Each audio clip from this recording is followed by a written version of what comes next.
O maior presente de todos. João, capítulo 3, do versículo 14 ao versículo 21. Da mesma forma como Moisés levantou a serpente no deserto, assim também é necessário que o Filho do Homem seja levantado. Porque Deus amou o mundo de tal maneira que deu o seu Filho unigênito, para que todo aquele que nele crer não pereça, mas tenha a vida eterna. Pois Deus enviou o seu Filho ao mundo, não para condenar o mundo, mas para que este fosse salvo por meio dele.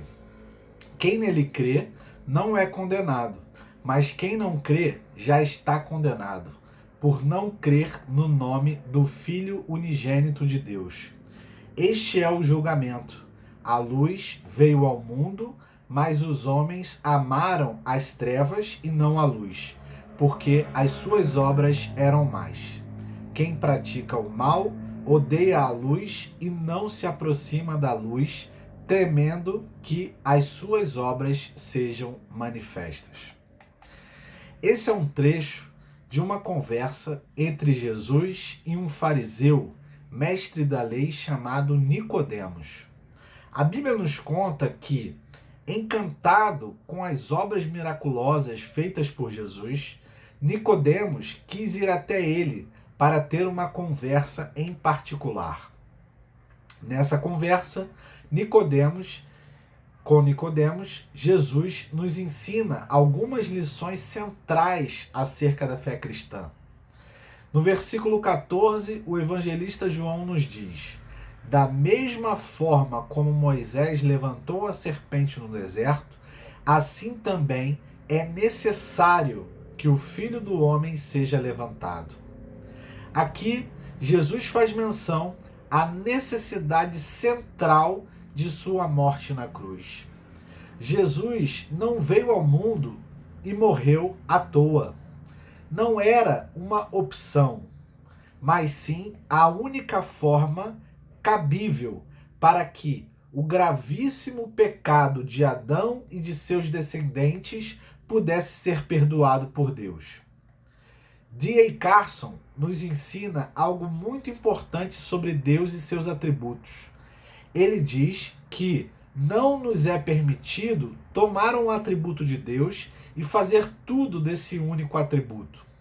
Não podemos, por exemplo, nos apegar somente a Deus como amor e a sua bondade e nos esquecermos de sua santidade. Santidade essa que faz com que Deus seja um Deus de juízo. O Deus de juízo e justiça também não é só um Deus de juízo e punição. Ele é também um Deus de amor. O Deus que amou de tal maneira até mesmo suas criaturas rebeldes, que enviou o seu Filho para levar sobre si o nosso pecado em seu corpo sobre o madeiro. O pecado do homem, meu amigo e minha amiga, é algo tão sério e ofensivo a Deus e a sua santidade, que para que fosse possível que o homem fosse perdoado, era necessário que Jesus viesse ao mundo, fosse encarnado em forma humana e morresse na cruz, pagando o preço dos nossos pecados e da nossa culpa. A Bíblia nos ensina que o salário do pecado é a morte, ou seja, se o pecado não for devidamente tratado e remediado, inevitavelmente ele levará à morte quem o comete. A Bíblia também nos ensina que sem derramamento de sangue não há perdão de pecados.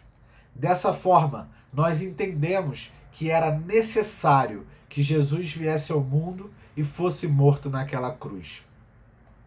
No versículo 16, Jesus diz: porque Deus amou o mundo de tal maneira que deu o seu Filho unigênito. Aqui está o resumo mais famoso e mais belo do Evangelho em toda a Bíblia. O fato de Deus ter enviado Jesus, o seu Filho unigênito ao mundo, foi uma prova de amor sem igual em toda a história. O amor de Deus pelo mundo não foi um mero sentimento, Não foi algo passageiro, mas foi um amor profundo que o levou a tomar uma ação específica. Deus deu o seu Filho unigênito.